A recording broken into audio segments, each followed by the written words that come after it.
말씀의 소리, 기도의 소리, 찬양의 소리로 하나 되는 소리하나교회 주일 예배를 하나님께 드리도록 하겠습니다. 먼저 사도신경으로 우리들의 신앙을 고백하겠습니다. 나는 전능하신 아버지 하나님 천지의 창조주를 믿습니다. 나는 그의 유일하신 아들 우리 주 예수 그리스도를 믿습니다. 그는 성령으로 잉태되어 동정녀 마리아에게서 나시고 본디오 빌라도에게 고난을 받아 십자가에 못 박혀 죽으시고 장사된 지 사흘 만에 죽은 자 가운데서 다시 살아나셨으며 하늘에 오르시어 전능하신 아버지 하나님 우편에 앉아 계시다가 거기로부터 살아있는 자와 죽은 자를 심판하러 오십니다. 나는 성령을 믿으며 거룩한 공교회와 성도의 교제와 죄를 용서받는 것과 몸의 부활과 영생을 믿습니다. 아멘. 찬송가 8장 우리 다 함께 찬양하겠습니다.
오늘 함께 보실 하나님의 귀하고 복된 말씀은 사무엘상 17장 41절로 45절까지의 말씀입니다.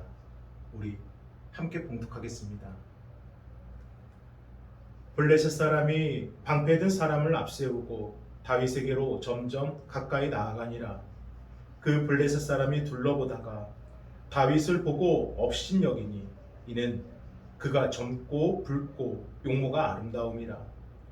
블레셋 사람이 다윗에게 이르되 내가 나를 개로 여기고 막대기를 가지고 내게 나아왔느냐 하고 그의 신들의 이름으로 다윗을 저주하고 그 블레셋 사람이 또 다윗에게 이르되 내게로 오라.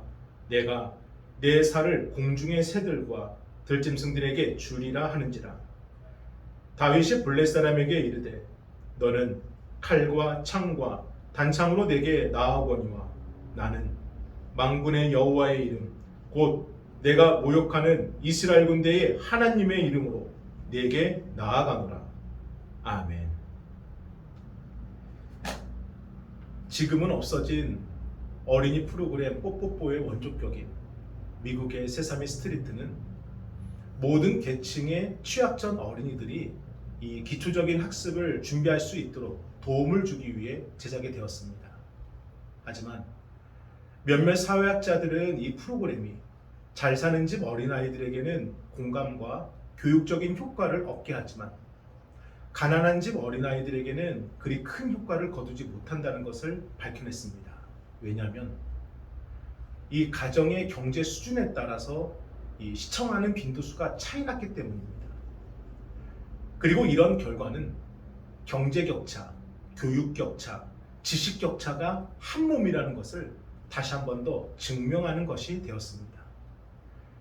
가진 사람이 못 가진 사람보다 잘 배우고 또 더 많은 기회를 얻게 되는 것이고, 이것이 결국에는 빈익빈 부익부로 반복되어 취약 전부터가 아닌 어쩌면 태어나기 전부터 이미 삶의 격차가 존재하고 또 존속되어지는 이 시대의 안타까운 현실. 요즘 뉴스에 대통령 부속실에 대한 이 인사청탁 문제가 대두되고 있는데, 보는 이들을 당혹스럽고 또 분노하게 한 것은 한 국회의원의 말 한마디였습니다. 7급도 아니고 9급 공무원 자리 하나 갖고 뭘 그렇게 말들이 많은지. 지금도 수많은 젊은이들이 이 9급 공무원 시험에 인생을 걸고 땀 흘려 준비하고 있다는 것을 그가 알고 있다면 과연 그런 말을 할 수 있었을까?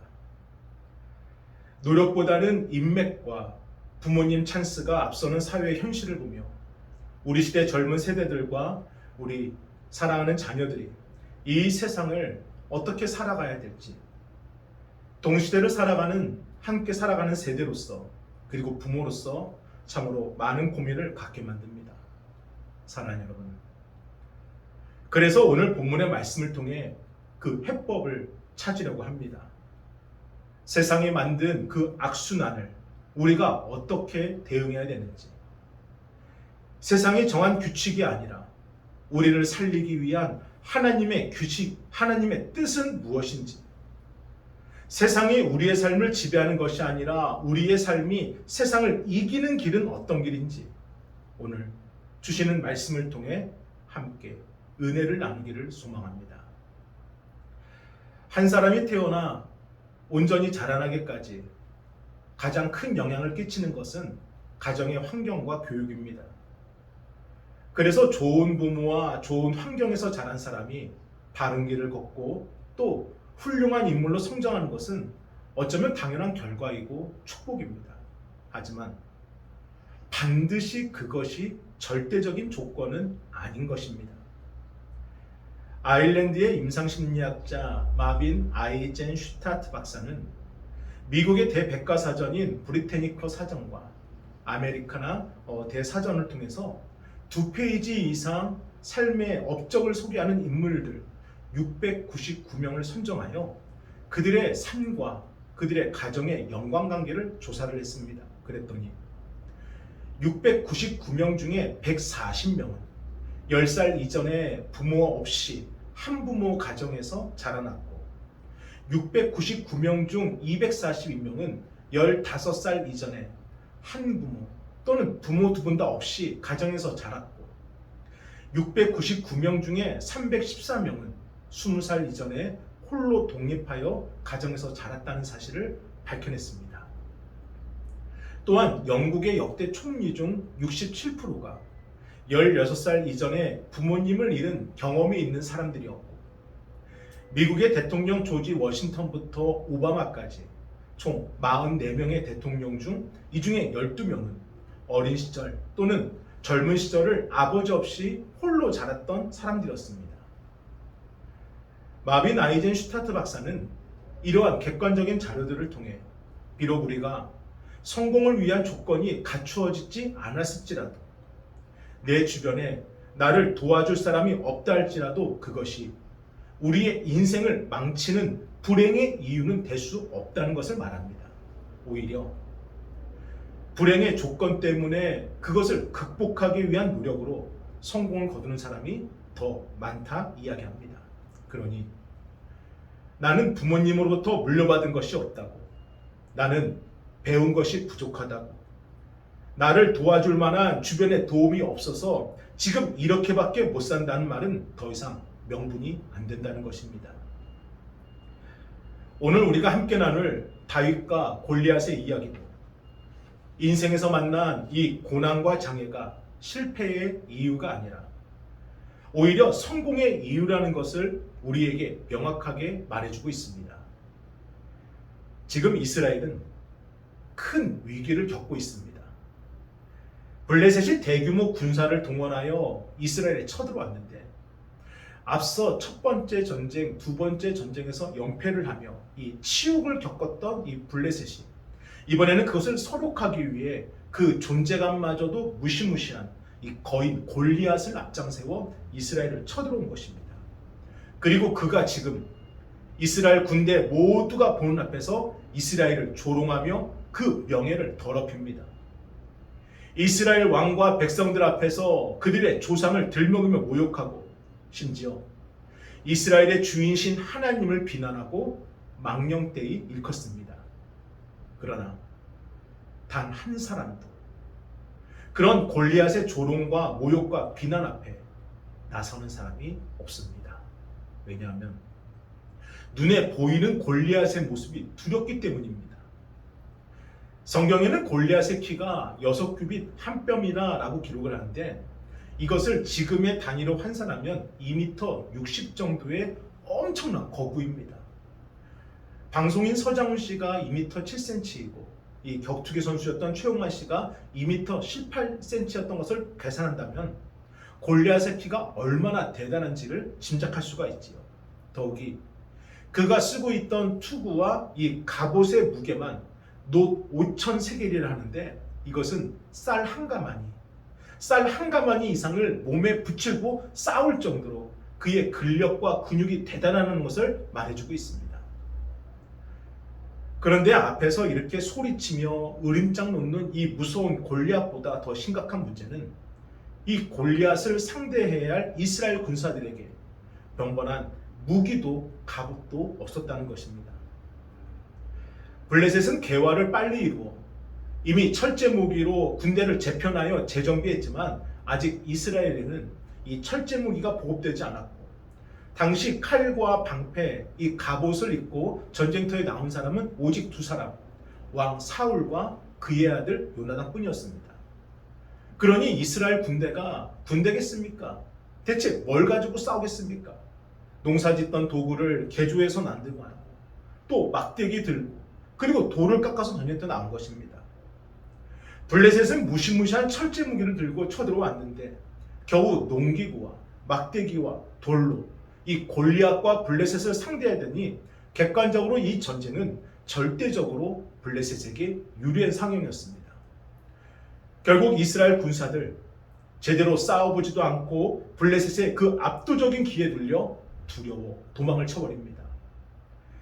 사무엘상 17장 24절을 우리 함께 읽어보겠습니다. 이스라엘 모든 사람이 그 사람을 보고 심히 두려워하여 그 앞에서 도망하며 아멘. 눈에 보이는 상황과 형편없어 보이는 자신들의 처지, 제대로 싸워보지도 못하고 이미 이스라엘 군대는 우리는 졌네, 이거는 싸움이 안 돼, 두려움에 지배당해 버립니다.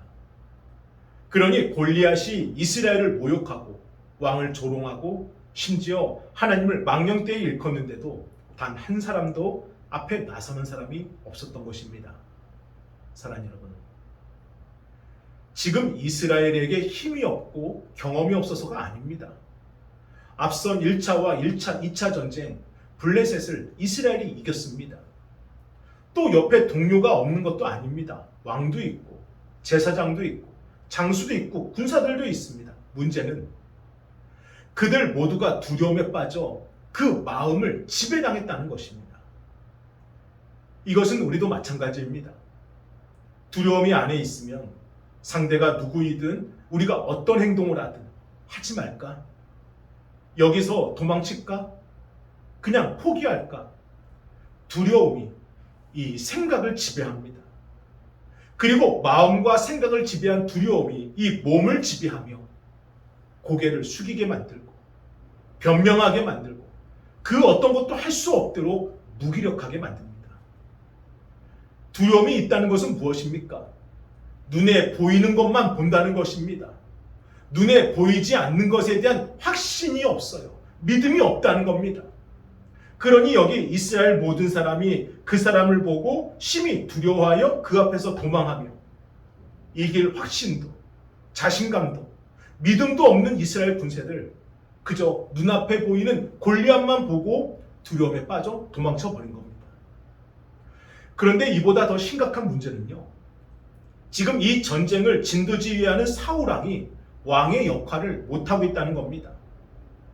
아니 백성들과 군사들이 두려움에 빠져 무서워 도망치고 있다면 왕의 역할은 무엇입니까? 사기를 짐작시키고 용기를 주고 희망을 주어서 다시 하나 되고 똘똘 뭉치게 만들어야 되잖아요. 그런데 사울왕도 그들과 똑같이 두려움에 빠져 있었다는 겁니다. 이러니 지금 이스라엘은요. 태풍 앞에 놓여있는 촛불이고 거센 파도 앞에 놓인 조각배 신세입니다. 그런데 마침 형들을 만나기 위해 전쟁터에 온 다윗이 지금 골리앗이 외치는 소리와 벌벌 떨고 있는 이스라엘 군대의 모습을 보게 됩니다. 그리고 그가 이렇게 말을 합니다. 사무엘상 17장 26절을 우리 함께 읽어보겠습니다. 다윗이 곁에 서 있는 사람들에게 말하여 이르되 이 블렛 사람을 죽여 이스라엘의 치욕을 제거하는 사람에게는 어떠한 대우를 하겠느냐? 이 할례받지 않은 블렛 사람이 누구이기에 살아계신 하나님의 군대를 모욕하겠느냐? 아멘. 자, 왕부터 병사까지 누구 하나 앞장서서 골리앗의 망언을 꾸짖거나 호통치는 사람이 없었는데 정식 군인도 아니요. 그렇다고 다 큰 성인도 아닌 이제 16살 된 양치던 목동 다윗이 하나님을 망령때 일컫는 골리앗을 향해 분노하며 말을 합니다. 아니 저놈이 도대체 누구이기에 감히 살아계신 하나님의 군대를 이렇게 모욕하는 것입니까? 순간 옆에서 그 얘기를 듣고 있던 다윗의 첫째 형 엘리압이 깜짝 놀라 다윗을 나무랍니다. 그것이 사무엘상 17장 28절에 나옵니다. 우리 함께 읽어봅니다. 큰형 엘리압이 다윗이 사람들에게 하는 말을 들은지라 그가 다윗에게 노를 바라여 이르되 내가 어찌하여 이리로 내려왔느냐? 들에 있는 양들을 누구에게 맡겠느냐? 나는 내 교만과 내 마음의 완악함을 아노니 내가 전쟁을 구경하러 왔도다. 아멘. 사실 형뿐만 아니라 지금 다윗의 이 말과 행동은요. 누가 보아도 하루 강아지 법무서인 줄 모르고 까부는 철부지 어린아이의 호기처럼 보입니다. 아니 눈에 보이는 골리앗이 저토록 무서운데 지금 어른들도 두려워 다 도망치는 판국에 어떻게 어린 소년이 저런 말을 하는 것인지 지금 다윗의 말은 상식적으로 이해할 수도 받아들일 수도 없는 말인 것입니다. 그런데 다윗이 말을 멈추질 않아요. 아니 대체 저놈이 무엇이길래 하나님의 군대를 모욕하고 있습니까? 어찌 여러분은 가만히 계십니까? 망령때 이끄는 저놈을 혼내주지 않고요. 다윗의 외침이 얼마나 크고 주변 사람들을 놀라게 했던지 누군가가 사울왕에게 다윗의 말을 전해주었고 사울왕이 그런 다윗을 부릅니다. 사울왕도 궁금했던 것이죠. 지금 자신도 누구나 다 눈에 보이는 이 상황이 두려워 도망치는 판국에 듣도 보도 못한 어린 녀석이 골리앗 나와서 한판 뜨자고 나와 싸우자고 이렇게 외치고 있으니 어떻게 생긴 녀석인가 얼굴 한번 보자 이런 마음으로 다윗을 부릅니다. 그런데 그 수많은 군사들과 신하들이 보는 앞에서 심지어 왕을 만난 그 자리에서 다윗은 더 놀라운 말을 하게 됩니다. 그것이 사무엘상 17장 32절입니다. 우리 함께 읽어봅니다. 다윗이 사울에게 말하되 그로 말미암아 사람이 낙담하지 말 것이라 주의 종이 가서 저 블레 사람과 싸우리다 하니 아멘. 자, 다윗이 왕에게 무엇이라 말합니까? 왕이시여, 낙담하지 마십시오. 아니, 이 한낱 어린 목동이 지금 나라 최고의 권력 갖고 있는 왕을 위로하고 있습니다. 다윗이 왕을 격려하고 있는 거예요. 심지어 그가 뭐라고 말합니까? 왕이시여, 낙담하지 마십시오. 제가 싸우겠습니다. 모두가 문 앞에서 골리앗과의 대결을 당당하게 선포해버립니다. 이 상상도 못했던 다윗의 말에 순간 사울 왕과 주변에 있는 모든 신하들은 아무 말을 못합니다. 사랑하는 여러분, 누가 누구에게 용기를 주고 누가 누구를 격려할 수 있을까요? 큰 사람이 하는 것이 아닙니다. 세상적으로 지위가 높고 나이가 많다고 해서 하는 것이 아닙니다. 그렇다고 돈이 많고 경험이 많다고 해서 위로해 줄 수 있는 것이 아닙니다. 누군가를 위로해 주고 용기를 주고 격려해 줄 수 있는 사람은 이 마음에 믿음과 확신이 있는 사람만이 할 수 있는 것입니다. 나이와 환경, 지위와 조건이 아니에요.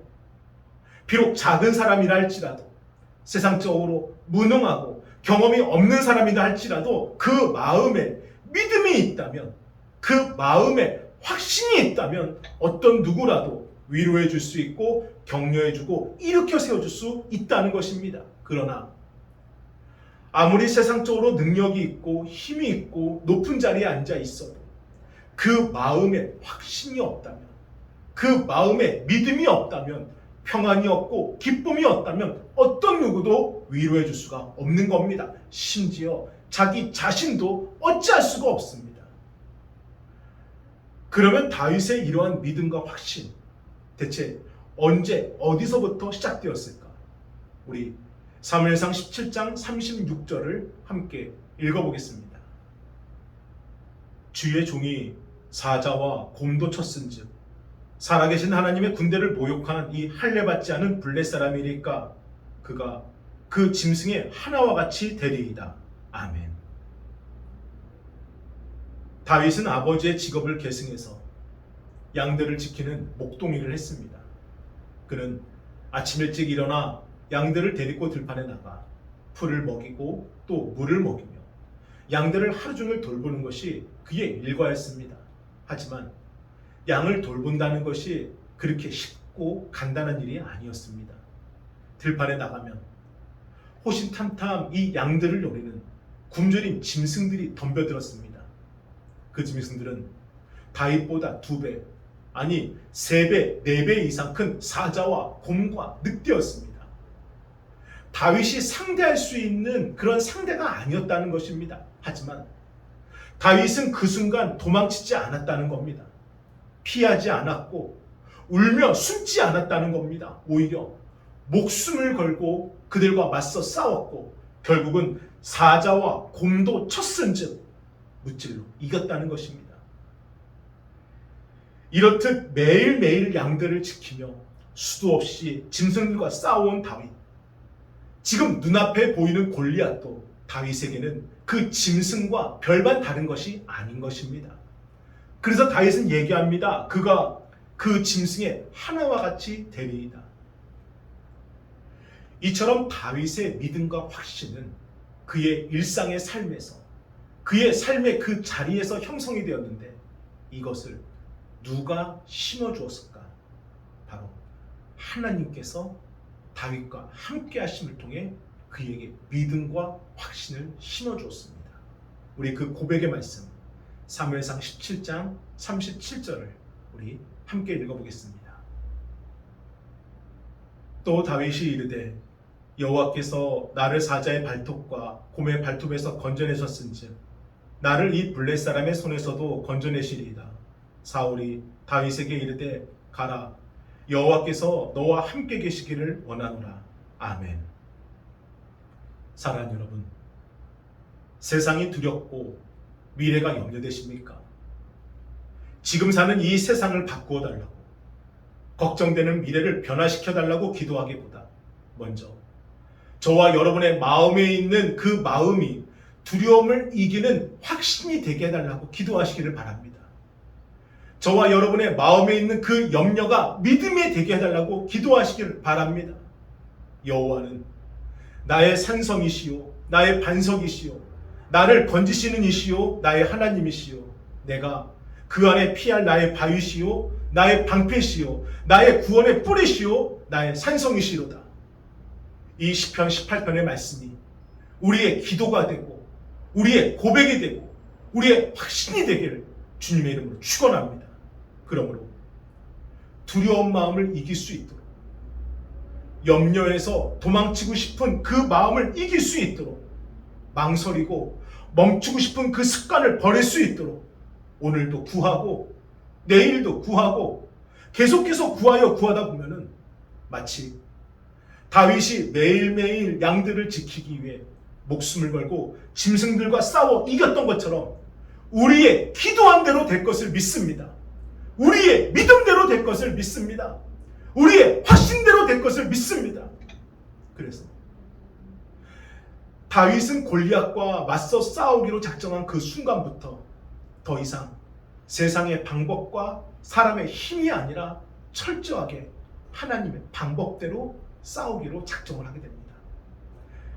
우리 사무엘상 17장 39절부터 40절까지 우리 함께 읽어보겠습니다.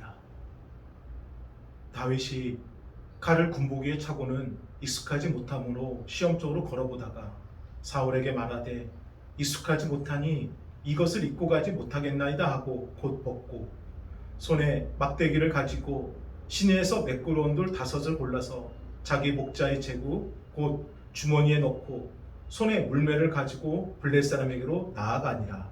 아멘. 자, 다윗이 골리앗과 싸우겠다고 말했을 때 무슨 이유에서인지 사울왕은 그 싸움을 반대하지 않습니다. 성인도 아니고 군사도 아니고 그렇다고 특별한 능력이 있는 것도 아닌데 대체 왜 어린 다윗에게 이스라엘을 대표해서 골리앗과 싸우는 것을 허락한 것인지. 그런데 사울왕이 진심이라는 것을 느끼게 되는 것은 바로 그의 하나뿐인 갑옷을 다윗에게 주었다는 것입니다. 그런데 사울왕이 다윗에게 갑옷을 준 것은 무엇입니까? 세상적인 방법과 인간의 능력으로 싸우라는 것입니다.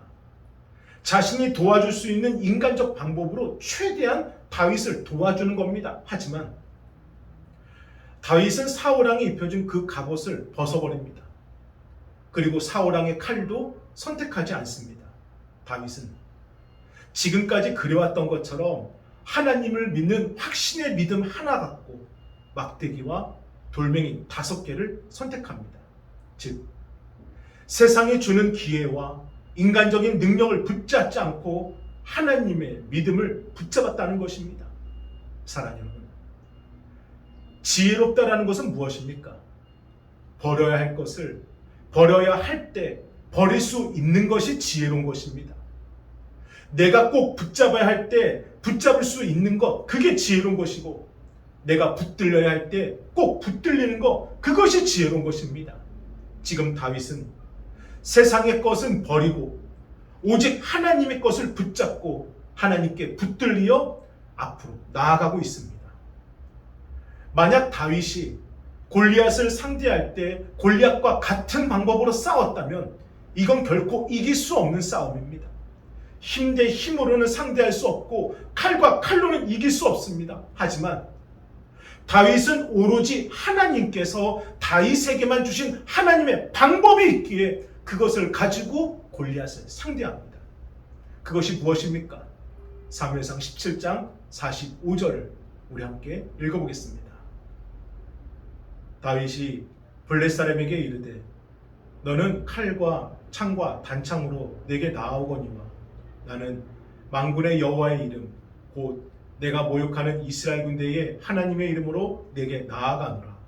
아멘. 사랑하는 여러분, 세상에 많은 사람들이 열광하고 외치고 바라는 것이 우리의 선택이 아닙니다. 그들이 함께 가자고 외치는 그 시대의 흐름이 기준이 아닙니다. 언제나 우리의 선택과 기준은 하나님의 방법입니다. 하나님이 할 수 있도록 허락해 주신 그것. 세상은 할 수 없지만 나는 잘할 수 있는 그것. 지금까지 이것은 하나님의 은혜라고 고백했던 바로 그것으로 승부를 거십시오. 우리는 기도를 잘할 수 있습니다. 우리는 예배를 잘 드릴 수 있습니다. 우리는 하나님께 부르짖는 것을 잘할 수 있고, 우리는 말씀을 듣고 말씀을 붙잡고 말씀을 의지하는 것을 잘할 수 있습니다. 우리는 찬양을 잘할 수 있고 하나님께 엎드릴 수 있고 진실로 우리의 마음을 솔직하게 고백하는 것을 잘할 수 있습니다. 그리고 무엇보다 믿음으로 사는 것, 물질과 인맥과 세상의 기준이 아니라 절대적으로 믿음으로 사는 것, 우리는 그것을 잘할 수 있습니다. 사랑하는 여러분, 하나님의 이름으로 내가 나아가노라. 우리가 잘하는 것으로 달려가시기를 바랍니다. 우리가 잘하는 것으로 승부를 거시기를 바랍니다. 세상의 방법으로 세상을 이기는 것이 아니라 하나님이 우리에게 주신 방법, 그 방법으로 세상과 맞서 싸우는, 그래서 결국 승리하는 저와 여러분이 되길 주님의 이름으로 축복합니다. 아멘. 우리 함께 기도하겠습니다. 거룩하신 주여, 감사합니다. 하나님의 이름으로 나아가는 주님의 백성들, 주님께서 그들의 힘이 되어주시고 그들의 선택과 기준이 되어주시고 그들의 능력이 되어주사 세상에서 그들이 무릎 꿇지 않게 해주시고 예수 그리스도의 이름으로 당당하게 승리하는 승리자의 삶이 되게 축복하여 주옵소서. 감사합니다. 정성껏 준비하신 예물을 하나님께 드리겠습니다.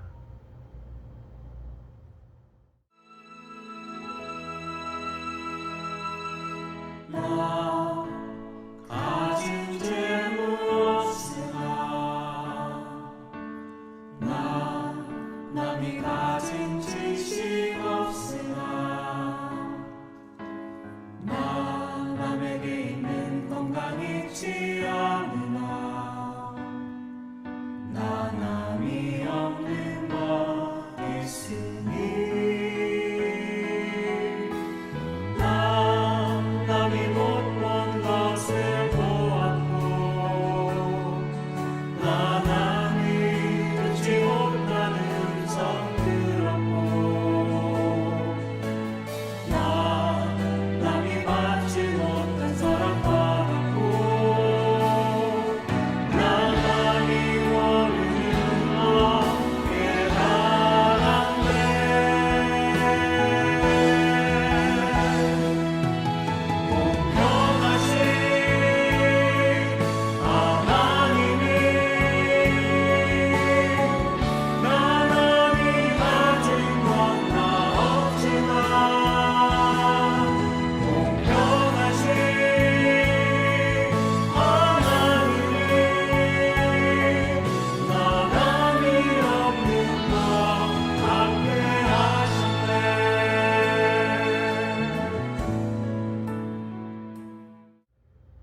축도로 예배를 마치겠습니다. 이제는 우리 주 예수 그리스도의 은혜와 하나님의 그 크신 사랑하심과 성령님의 감화감동 역사하심이 하나님의 이름으로 이 땅을 이기며 살아가는 성도들 위해 이제로부터 영원토록 함께 하시길 간절히 축원하옵나이다. 아멘.